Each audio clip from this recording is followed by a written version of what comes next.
आप सबको मेरा नमस्कार। पहले एक वीडियो दिखाएंगे, उसके संदर्भ में बात करेंगे, फिर आगे की चर्चा करेंगे।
आप सबको मेरा नमस्कार। और ये वीडियो आपने देखा, इस वीडियो को रोक सकते हैं अभी। इस वीडियो में जो शख्स आपको बड़ी प्रमुखता से दिख रहे हैं सदरी पहने हुए, वो बीजेपी के राष्ट्रीय महासचिव विनोद तावड़े हैं। आरोप भी है और सामने साक्ष्य भी आपको नजर आ रहे हैं कि उनके पास से एक मोटी नगद की रकम बरामद हुई है। रिपोर्ट जो अभी तक मैंने देखी यहां पर आते हुए, मुंबई के विरार पूर्वी के इलाके में उनको लोगों ने धर दबोचा। वो खुलेआम पैसा बांटने के लिए आए थे। उनके पास से एक काले रंग का बैग बरामद हुआ है। ये सब मैं जो आप लोग टीवी चैनल पर चला रहे हैं उस रिपोर्ट के बेसिस पे बता रही हूं। उस काले रंग के बैग के अंदर एक डायरी है। डायरी में 15 करोड़ का विवरण है और उसके साथ साथ 5 करोड़ नगद उनके पास से बरामद हुए हैं। यह पैसा चुनाव के महज कुछ घंटों पहले क्यों बांटा जा रहा है, क्यों लेकर आए हैं, यह एक सवाल है। लेकिन उससे बड़ा सवाल यह है कि कानून और नियम यह कहता है कि चुनाव प्रचार थम जाने के बाद 18 नवंबर शाम 5 बजे चुनाव प्रचार थम गया। चुनाव प्रचार थम जाने के बाद कोई भी किसी और चुनावी इलाके में नहीं रह सकता है। विनोद तावड़े बीजेपी के राष्ट्रीय महासचिव विरार पूर्वी के एक होटल में क्या कर रहे थे? उनको जनता ने, उनको राजनीतिक दलों ने धर दबोचा। वो पैसे भी आपको लहलाते हुए दिखाई दिए जा रहे हैं। ये पैसा किस लिए वो लेकर घूम रहे थे? ये पैसा कहां बांटा जा रहा था? और एक बड़ी बात यह है कि पूरे चुनाव में सत्ता और संसाधन का दुरुपयोग, सत्ता और संसाधनों का, पैसों का नंगा नाच करते हुए हमने महाराष्ट्र में बीजेपी और उनके घटक दलों को, महाजूटी सरकार के लोगों को लगातार देखा है। और अब प्रत्यक्ष किम प्रमाणम बीजेपी के राष्ट्रीय महासचिव विनोद तावड़े ये करते हुए पकड़े जा रहे हैं, रंगे हाथों पकड़े जा रहे हैं। तो सवाल यह है कि मुख्य चुनाव आयोग अब क्या करेगा? चुनाव आयोग हाथ पे हाथ धरे बैठा रहेगा? चुनाव आयोग मूक दर्शक बना रहेगा? चुनाव आयोग जिसने अपने पास से प्रेस विज्ञप्ति निकालकर कहा कि उन्होंने 1000 करोड़ रुपए झारखंड और महाराष्ट्र के चुनाव में बरामद किए, जो पिछले चुनाव के मुकाबले 7 गुना अधिक थे। अब सामने सामने आपके एक आदमी पैसा बांट रहा है, उसके बैग से पैसा बरामद हो रहा है, लोगों ने वो पैसा बरामद किया है। अब आप क्या कीजिएगा? क्योंकि चुनाव आयोग एक निष्पक्ष संस्था है और निष्पक्षता और कुछ घंटे पहले वोटिंग शुरू होने से यह डिमांड करती है कि महाराष्ट्र के लोगों के साथ उनके मताधिकार का यह अवमानना, यह अवहेलना बिल्कुल ना हो। यह कुछ नहीं है, यह महाराष्ट्र के स्वाभिमान के साथ खिलवाड़ हो रहा था। और ऐसे तमाम विनोद तावड़े घूम रहे हैं। और मजे की बात यह है, सारे चुनाव में आप हेलीकॉप्टर और बैग चेक करेंगे विपक्ष का और खोके लेकर खुद घूमेंगे। और एक थे ना, उन्होंने क्या कहा था चुनाव में लोकसभा के, बोरों में भर भर कर, टेम्पो में लाद लाद कर यह पैसा भेजा जा रहा है। कहां भेजा जा रहा है यह पैसा? मुझे नहीं पता वो सज्जन वापस देश आ गए कि नहीं आ गए, नरेंद्र मोदी जी इस देश के प्रधानमंत्री। वो पूछे विनोद तावड़े से कि बोरों में भर भर कर पैसा लाद लाद कर क्या कर रहे थे? और अगर वो नहीं पूछते हैं, क्योंकि उन्हीं का दल ये काम कर रहा है, ये प्रलोभन है, ये निष्पक्ष चुनाव पर एक बहुत बड़ा धब्बा है, ये नियम कानून के अधीन नहीं है, तो चुनाव आयोग हरकत में आए, चुनाव आयोग कुछ करे। और यही है असलियत। 50 करोड़ के खोखे, एकदम ओके की असलियत। यही है महायुति का असली चाल चरित्र और चेहरा। यही है नरेंद्र मोदी, बीजेपी और उनके घटक दलों की असलियत। और इसी से संबंधित एक दूसरा मुद्दा जो महाराष्ट्र से ही संबंधित है, हम उस मुद्दे पर अब बात करेंगे। CAG, India's controller and auditor general, Bharat का नियंत्रक एवं महालेखा परीक्षक, supreme auditor of this country. CAG का नाम तो आप सब लोग ने सुना ही होगा। सीएजी वही संस्था है जो केंद्र और राज्य सरकारों के पाई पाई के खर्चे और उनकी आमदनी का लेखा जोखा रखती है। सीएजी वही संस्था है जो पिछले 10 साल से कुंभकर्ण की नींद सो रही है। सीएजी वही संस्था है जिसने प्राइम मिनिस्टर केयर्स फंड, जिसपे तमाम सरकारी संस्थानों ने पैसा दिया, उसके ऑडिट करने से मुंह मोड़ लिया। इस संस्था के ऊपर आपकी जिम्मेदारी है। आपका पैसा कहां जाता है, आपके पैसे का क्या उपयोग होता है, आपके पैसे का संस्थाएं, आपके पैसे का सरकारें राज्य या केंद्र में क्या उपयोग करती हैं, यह काम सीएजी का है, यह जिम्मेदारी सीएजी की है। और इसीलिए सीएजी की यह जिम्मेदारी देखते हुए महाराष्ट्र में सीएजी ने क्या किया, यह बताना जरूरी है। और यह पूरा का पूरा मामला विनोद तावड़े के पास जो काला धन मिला है, जो बांटा जा रहा था बेधड़क होकर, उससे मिलता है। जिस सीएजी के ऊपर पाई पाई का हिसाब रखने की जिम्मेदारी है, उस सीएजी ने 13 करोड़, लगभग 13 करोड़ महाराष्ट्र की जनता से सच छुपाने का काम किया।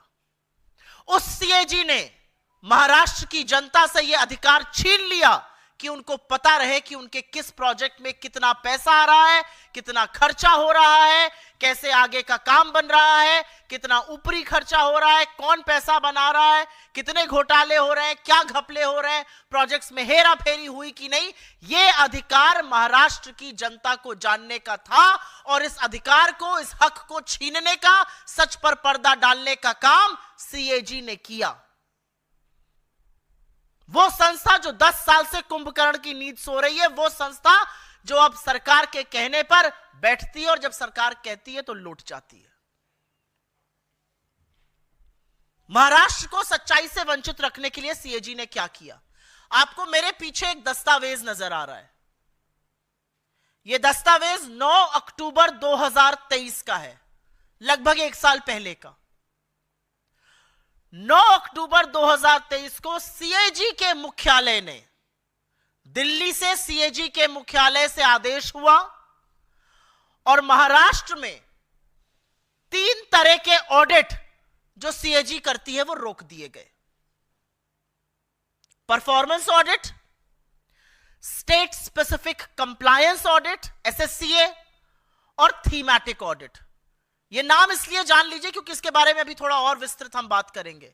Performance audit, state specific compliance audit और थीमैटिक ऑडिट पर सीएजी के 10 अक्टूबर 2023 के आदेश, 9 अक्टूबर 2023 के आदेश पर रोक लगा दी गई। इन प्रोजेक्ट्स का ऑडिट बंद कर दीजिए और यह भी कहा गया कि जो फील्ड ऑफिसर ये ऑडिट कर रहे थे उनको बाकी ऑडिट में लगा दीजिए। आपकी जानकारी के लिए 2 बातें यहां पर बता दूं। सीएजी 2 तरह का ऑडिट करता है। एक ऑडिट जो कि रोजमर्रा के खर्चे, रोजमर्रा की आमदनी, उसके बेसिस पर सरकार के फंड आते हैं, उसके बेसिस पर सर्टिफिकेशन आता है, वर्ल्ड बैंक के सर्टिफिकेशन आते हैं, डिजास्टर मैनेजमेंट का पैसा आता है। एक वो ऑडिट होता है, वो फाइनेंशियल ऑडिट होता है, वो कंप्लायंस ऑडिट होता है, और वो हेडक्वार्टर रिलेटेड वर्क होता है। 3 तरह के ऑडिट होते हैं। ये रोजमर्रा के खर्चे, फाइनेंशियल ऑडिट, कंप्लायंस ऑडिट और हेडक्वार्टर रिलेटेड वर्क ऑडिट, ये रोजमर्रा के खर्चे देखते हैं। क्या खर्चा हुआ, क्या आमदनी हुई, सरकार का सर्टिफिकेशन क्या होना चाहिए उस खर्चे के आधार पर, वर्ल्ड बैंक की रैंकिंग, आरबीआई फंड कैसे रिलीज करे राज्य सरकारों को, एक ऑडिट ये होता है।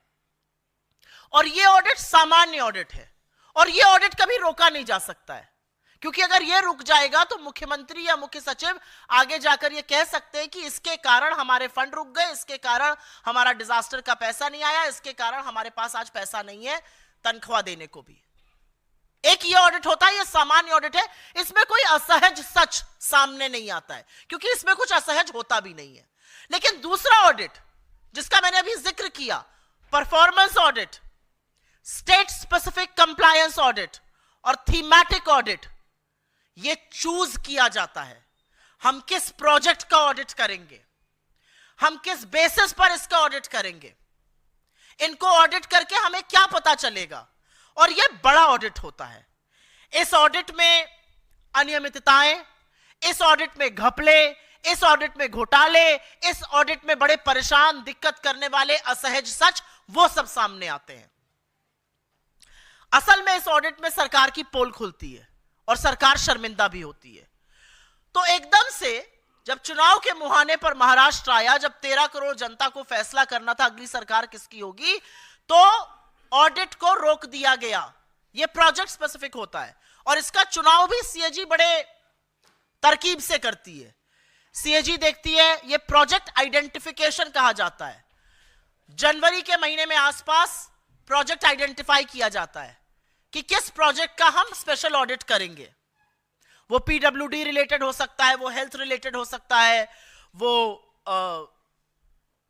किसी भी डिपार्टमेंट रिलेटेड हो सकता है, लेकिन ये स्पेशल ऑडिट होता है।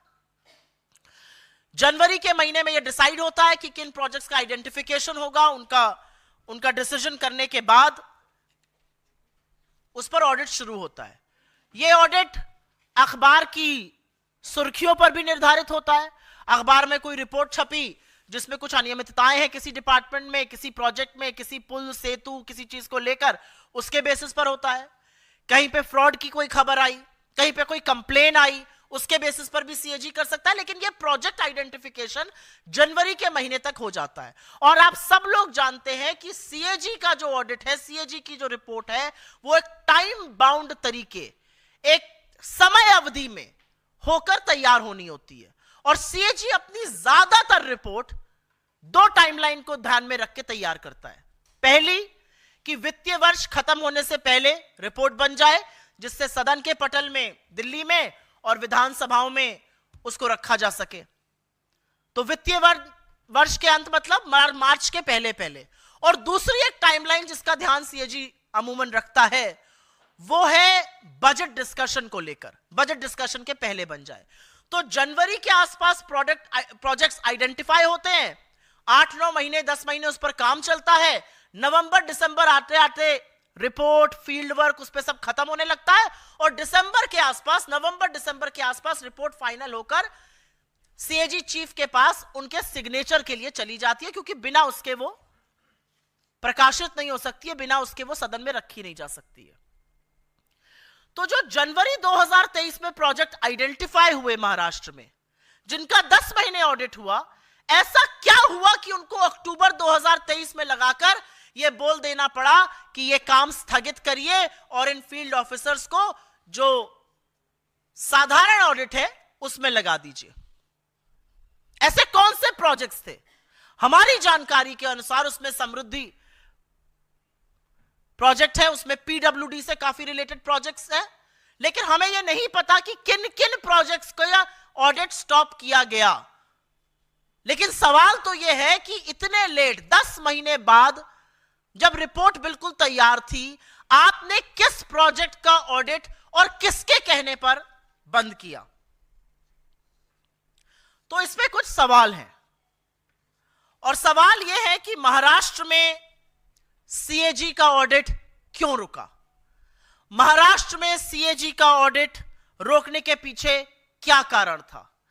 महाराष्ट्र में सीएजी का ऑडिट किसके कहने पर रुका? महाराष्ट्र के सीएजी ऑडिट रुकने से वो कौन से असहज सच थे, वो कौन सी अनियमितताएं थी, वो कौन से घोटाले थे, वो कौन से घपले थे जिन पर पर्दा डाला गया? 50 खोखे एकदम ओके वाली सरकार की वो कौन सी काली करतूतें हैं, और उनको बचाने की कुत्सित प्रयास क्यों और किसने किया? क्या महाराष्ट्र को यह जानने का हक नहीं है कि किसी प्रोजेक्ट की लागत क्या है, उसका कॉस्ट ओवररन कितना है? 100 करोड़ लागत है, वो 150 करोड़ पे क्यों बन रहा है? उसमें किसने पैसा खाया, पैसा कहां गया, किसने घोटाला किया, किसने घपला किया? क्या महाराष्ट्र की जनता को चुनाव के पहले यह सच जानने का हक नहीं है? सवाल इस बात का है। महाराष्ट्र की जनता को उनके वाजिब हक से वंचित क्यों रखा गया? और यह कौन नहीं जानता है कि महायुति की सरकार ने किस किस तरह के घोटाले, किस तरह के घपले, किस तरह का भ्रष्टाचार सत्ता काबिज करने के लिए, सत्ता में बने रहने के लिए, सत्ता हासिल करने के लिए किया?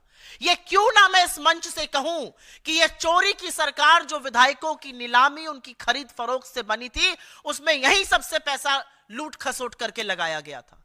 ये जो विनोद तावड़े पैसा बांटते घूम रहे हैं, वोट पड़ने के कुछ घंटे पहले बीजेपी के राष्ट्रीय महासचिव, वो इन्हीं घोटालों से पैसा निकला है, और इन घोटालों पर पर्दा डालने का काम किया गया है। सीएजी को किसने बाध्य किया कि सीएजी ये घोटाले ना दिखाए? सीएजी को किसने बाध्य किया कि रिपोर्ट जब अपने बिल्कुल फाइनल फ्रूशन तक आ गई थी, इसको बंद कर दिया जाए? और जैसा कि मैंने शुरू में कहा, चुनाव आयोग एक निष्पक्ष संस्था है। 1000 करोड़ रुपए का पैसा इस बार बरामद किया गया है महाराष्ट्र और झारखंड से, जो 2019 के मुकाबले 7 गुना है। तो यह क्यों ना पूछा जाए कि इन प्रोजेक्ट्स का हवाला देकर काली करतूतों को छुपाने का काम किसने किया, क्यों किया, क्या घोटाले छुपाए गए? I will very briefly make a statement in English. You have already seen a video of Vinod Tawade. He is the National General Secretary of the BJP. He was found in Virar east of Mumbai. He is not a voter of there. He has no business to be there. According to the rules and regulations, no outsider can be in a constituency which is going to voting. What was he doing in a hotel in Virar East with 5 crore rupees in cash and a diary that has entries of almost 15 crore rupees? Who was he distributing this cash to? Why was this cash being distributed? Why is the Election Commission quiet up until now, at least when I came in to do this press conference?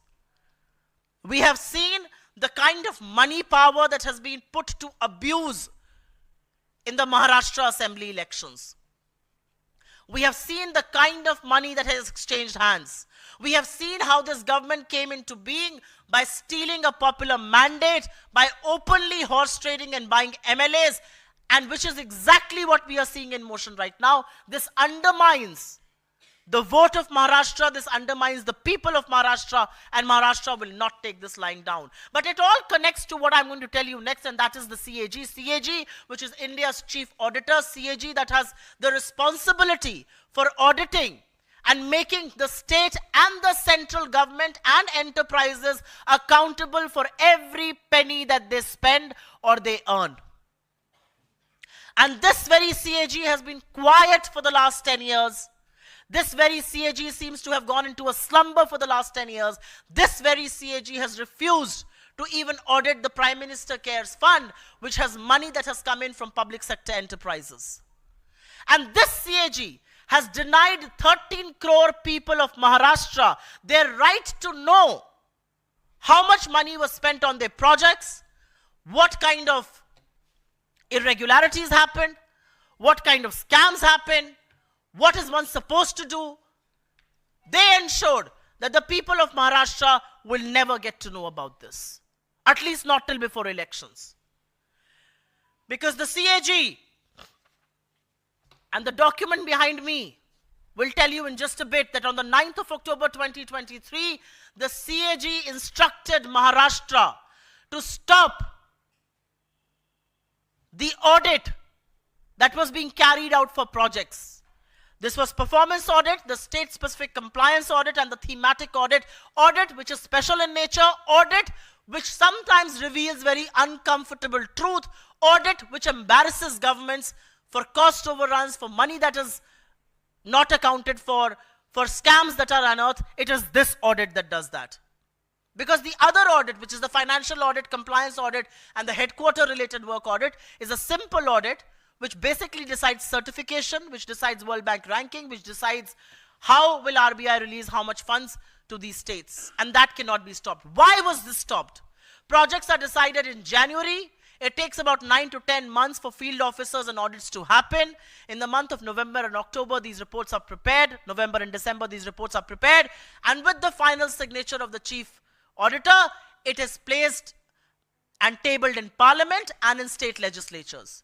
What was the uncomfortable truth that came to light to the CAG for which these audits were stopped in October 2023? And questions will be raised. Because does Maharashtra not have the right to know the cost of its projects, cost overruns, the scams, the irregularities? Who stopped CAG from doing these audits? What was the uncomfortable truth that was being hidden and concealed by stopping these audits? And the reality is, why must I not connect what happened today with Vinod Tawade, what has happened all through the Maharashtra campaign? Brazen, absolutely brazen use of money, muscle power, and every institution at their behest. Why must I not connect the fact that money from these projects was brazenly stolen and used to buy a popular mandate, was used to destabilize a popularly elected government, was used for all kinds of horse trading of MLAs? That is a very serious question that the Election Commission needs to look into. The Election Commission can no longer look the other way. An office bearer, and no less than the National General Secretary of the BJP, has been caught red-handed with wads of cash around him. The Election Commission cannot be a mute spectator. It needs to act. It needs to show that it's independent. And that's what we demand from this very platform. आपके सवालों का स्वागत है. अगर सवाल इसी से जुड़े रहे तो मैं अनुग्रहित रहूंगी. आप बैकग्राउंड चेंज कर सकते हैं. जी.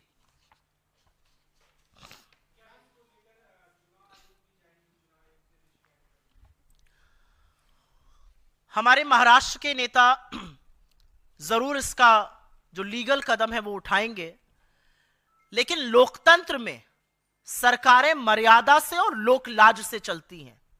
और जब आपके राष्ट्रीय पदाधिकारी, राष्ट्रीय महासचिव पैसों के बोरे में बैठे हुए पाए गए तो आप चुप नहीं रह सकते हैं. बीजेपी चुप नहीं रह सकती है, चुनाव आयोग चुप नहीं रह सकता है. निष्पक्ष चुनाव आयोग आंख मूंदकर अब नहीं बैठ सकता है. उसको जरूर अपनी आंखें खोलकर इसका ब्यौरा देना पड़ेगा. जरूर दिखाना होगा कि आपने क्या एक्शन लिया. ये चुनाव के बीचों बीच लोगों के हेलीकॉप्टर चेक हो रहे हैं, चुनाव के बीचों बीच विपक्ष का बैग चेक हो रहा है. अरे चुनाव के कुछ घंटे पहले सत्तारूढ़ दल का एक आदमी पैसों से भरा हुआ बैग लेकर बैठा हुआ है, पैसे बांट रहा है, उसकी डायरी में ब्यौरा है 15 करोड़ का. ये पैसे क्यों बांटे जा रहे हैं? किसको बांटे जा रहे हैं? कहां से आया है ये पैसा? किस किस को दिया गया? इस पैसे का स्रोत क्या है? क्या इस पैसे का सोर्स वही सेफ है जो कल राहुल जी ने दिखाया था? ये सवाल अपने आप में है. तो हम क्या करेंगे लीगली वो तो एक सवाल है, लेकिन लोक लाज, मर्यादा और निष्पक्ष चुनाव आयोग क्या करेगा ये दूसरा सवाल है. और महाराष्ट्र के सामने दूध का दूध और पानी का पानी हो गया है कि आपके मताधिकार के साथ खिलवाड़ करने वाले फिर से वो करने की कोशिश कर रहे हैं. और महाराष्ट्र छत्रपति शिवाजी की भूमि है, बाबा साहब अंबेडकर की भूमि है, फूले की भूमि है, शाहू जी की भूमि है. बहुत बड़ा सबक सिखाएगा. जी, सीएजी पर अगर आप लोगों का कुछ सवाल हो तो उसको जरूर पूछिए।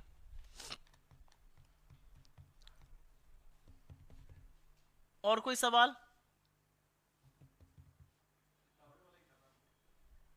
तावड़े जी पर तो मैंने बोल दिया।